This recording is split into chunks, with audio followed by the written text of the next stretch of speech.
नमस्कार, जय हिंद। स्वागत है आप सभी लोगों का हमारे YouTube channel all exam GS centre में। आज हम बात करने वाले हैं कि सूर्य का अंत कैसे होगा। पहले वीडियो में हम जाने थे कि सूर्य का निर्माण कैसे हुआ, सूर्य की उत्पत्ति कैसे हुई, सूर्य बनने से पहले क्या था, उसके पहले क्या था। इसके संबंध में आज हम बात करने वाले हैं कि सूर्य अभी तो जल रहा है, हम सभी जान रहे हैं कि यह सूर्य है, परंतु जैसे अन्य तारे बनते हैं, जलते हैं और जब उनका ईंधन खत्म हो जाता है तो वो भी उनका अंत हो जाता है, ठीक वैसे ही सूर्य भी क्या है, एक हमारा तारा है। क्या है? सूर्य भी एक स्टार है और इसकी जो उत्पत्ति हुई थी, गैसों के बादल, जो अंतरिक्ष में गैसों के बादल थे वो सकेंद्रित हुए। सकेंद्रित होने के बाद में अब वो गैस कौन सी थी? Hydrogen gas. हाइड्रोजन गैस जब सकेंद्रित होती गई, फिर हाइड्रोजन मिलकर के जब उसमें हाई ग्रेविटी, हाई प्रेशर के कारण उसमें आग उत्पन्न हुई, न्यूक्लियर फ्यूजन के द्वारा, नाभिकीय संलयन क्रिया के द्वारा उसमें आग जलना शुरू हुई। हीलियम में, जो हाइड्रोजन गैस है, हीलियम में परिवर्तित होना शुरू हुई तो धड़कने लगा और वही क्या कहलाया? स्टार, सूर्य, या जिसको हम सूर्य नाम से जानते हैं। तो उसके बाद लगभग 5 अरब साल पूर्व की यह घटना, और ये सूर्य जो है 5 अरब साल से जल रहा है और अभी ऐसा बताया गया है कि यह 5 अरब साल तक अभी आगे और जलेगा। अभी 5 अरब साल लगभग ये जलेगा। फिर उसके बाद क्या होगा उसकी बात करते हैं। जैसा कि सभी तारों का अंत होता है, इसका भी अंत होगा। कैसे? तो सबसे पहले क्या? गैस के बादल बने, गैस के बादल से नेबुला, नेबुला से फिर स्टार, तारा बना जो जल रहा है, वर्तमान समय में हम देख रहे हैं। फिर इसके बाद में जैसे सपोज दैट कि ये जो है हमारा सूर्य है, ये सूर्य जो है ये जल रहा है, ये सूर्य हो गया।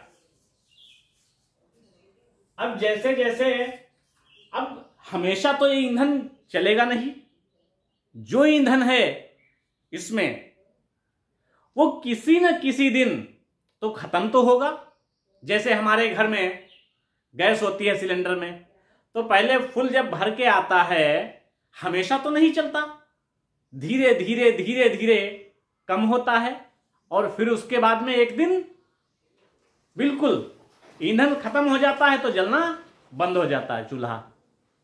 अब ऐसे ही जैसे जैसे इसका ईंधन खत्म होगा और जब इसका ईंधन लगभग 90% खत्म हो जाएगा, 10% बचेगा, तब ये क्या कहलाएगा? इसका आकार बढ़ने लगेगा।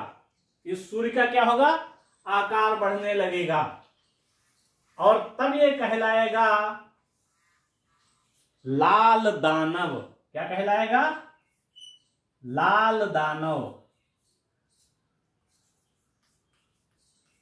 और इसको इंग्लिश में कहते हैं रेड जाइंट। यहां तक सभी तारों को गुजरना ही गुजरना है। कोई भी तारे हों, चाहे सूर्य से छोटे हों, चाहे सूर्य से बड़े हों और चाहे सूर्य के बराबर हों, रेड जाइंट सभी तारों को बनना है। रेड जाइंट तो सभी तारों को बनना है। और रेड जाइंट बनते कब हैं? जब इनका ईंधन खत्म होने वाला होता है, लगभग 90% खत्म हो चुका होता है। अब घर की गैस है, यकायक तो एकदम खत्म नहीं होती, खत्म होने से पहले कोई ना कोई सिग्नल देती है, लाल जलने लगती है। ठीक वैसे ही इसमें भी बिल्कुल खत्म होने से पहले ये लाल दानों में परिवर्तित होता है, इसका आकार बढ़ने लगता है। और जब आकार बढ़ जाता है इसको कहते हैं लाल दानों, इंग्लिश में कहते हैं रेड जाइंट। इसके बाद में फिर इसकी जो कंडीशन बनती है वो फिर या तो ये बनेगा जीवाश्म तारा, उसके बाद में जब 5% बचेगा ईंधन तो ये बन जाएगा जीवाश्म तारा।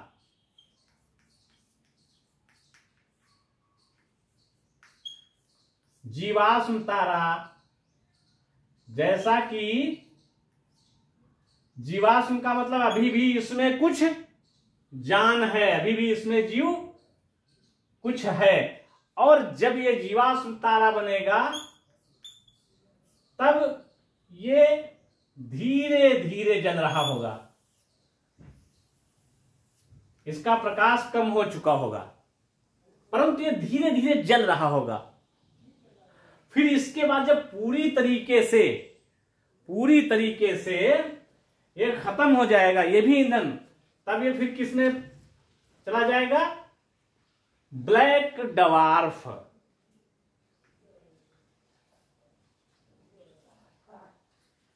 ब्लैक डवार्फ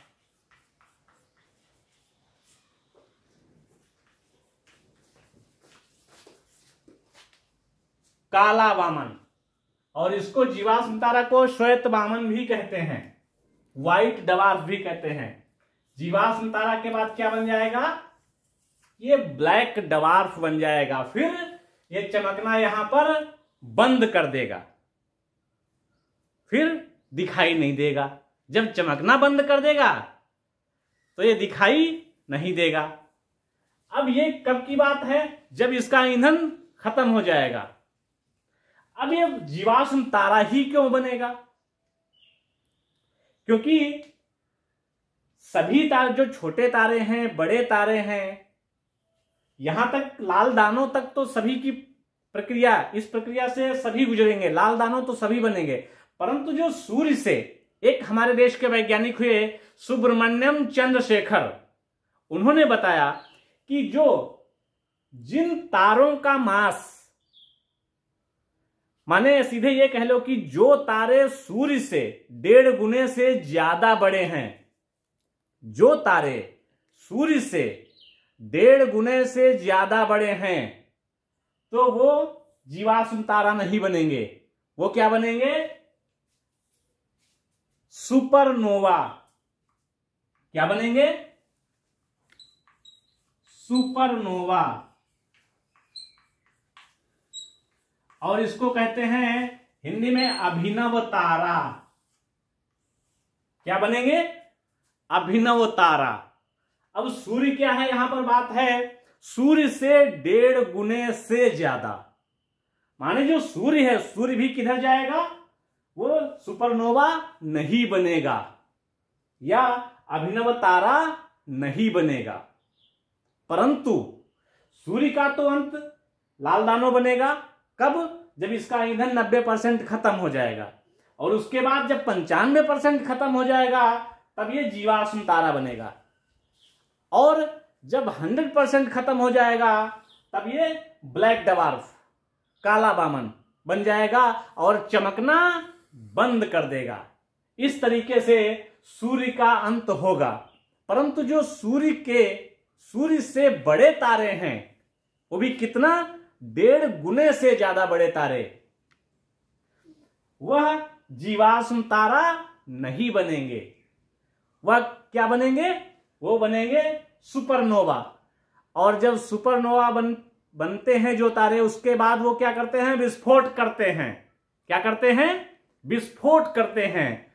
और इसी से सुपरनोवा जब विस्फोट करता है तो इसी से बनते हैं 4 कंडीशंस बनती हैं। क्या बनती हैं? 4 कंडीशंस। एक तो इसी से बनते हैं न्यूट्रॉन, और दूसरा जो पिंड बनते हैं वो पल्सर कहे जाते हैं। पल्सर, और तीसरे नंबर पे क्वेसर।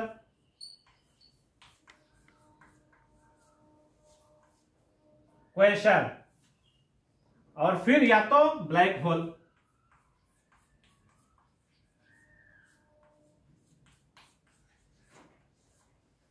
अब कहेंगे ये चारों बनेंगे, तो चारों नहीं बनेंगे, इसमें से कोई एक ही बनेगा। या तो वो न्यूट्रॉन बनेगा, या फिर पल्सर बनेगा, या क्वेसर बनेगा, या ब्लैक होल बनेगा। अब इनमें अंतर क्या है?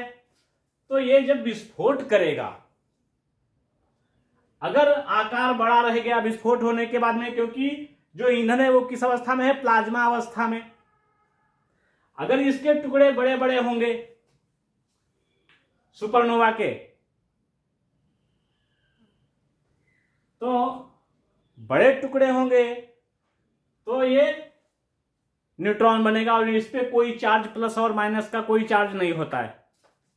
और ये अब चूंकि आकार में बड़े हैं तो ज्यादा जोर नहीं घूम सकते, ज्यादा तेज गति से नहीं घूम सकते।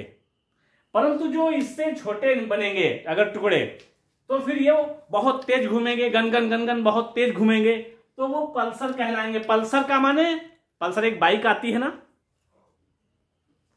पल्सर बहुत तेज घूमने वाला।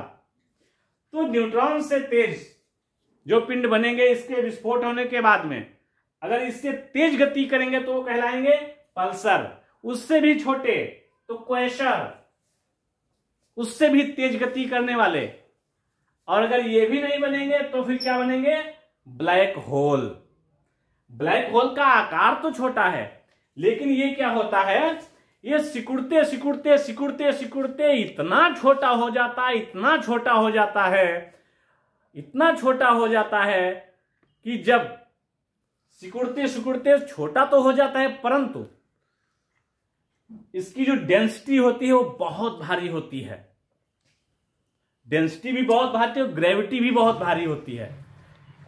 इसका जो ब्लैक होल है अब इतना सिकुड़ जाता है, सोच करके देखो, इतना सिकुड़ जाता है, इतना टाइट हो जाता है कि जो इसके ब्लैक होल की 1 चम्मच मिट्टी का जो भार होता है वो 10 हाथियों के बराबर। इतना वजन, सोचो ब्लैक होल कितना ठोस होता होगा। 1 चम्मच मिट्टी का वजन 10 हाथियों के बराबर, तो ब्लैक होल कितना बड़ा होगा, कितना वजन होगा उसका। अगर वो पृथ्वी से टकरा जाए ना तो पृथ्वी को चीर करके निकल जाएगा और पृथ्वी नष्ट हो जाएगी। इतनी डेंसिटी हाई होती उसकी। तो आज के लिए इतना ही, फिर किसी अन्य वीडियो में किसी समय मिलते हैं। तब तक के लिए नमस्कार।